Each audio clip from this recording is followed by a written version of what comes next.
Hei kaikki, ja mä avaan tänään vielä tällaisen uuden Update Edition. Hotus näkyy jotain jo. XL Adrenalin korttipakkaan. Okei, katsotaan mitä tässä edes on sisällä. Näkyykö se edes? Ei se näy. Okei, kyllä se jotenkin näkyy. Huonosti. Eli avataan se, no vaikka tästä.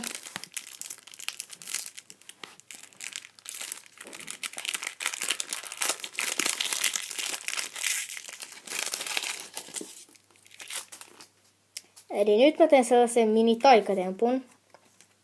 Otan tästä ihan lopusta kortin.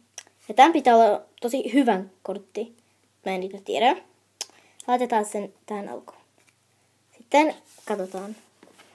Joan Obi Michael. Kannattaa ottaa silleen, että se ei näy. Sitten, onko tää se hyvä kortti? Ai tää on kauhea. Joku Impact Singing, Matija Nastasik. Sitten Taras Stepanenko. Joku sellainen. Taras Stepanenko. Joku tapahtuu. Sitten otetaan se pois ja laitetaan johonkin tähän. Oho, se ei pysynyt. Sitten kani. Tää on oikein kani. Näyttää siltä. Okei. Ja Kyriakos Papadopoulos. Mikä?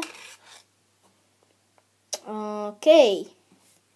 Ja vikakortti on... Wow! Mä en tiennyt. 2 hyvää korttia. Matija Nastasik ja Xabi Alonso. Oho, eka kerta silleen, että 2 hyvää korttia.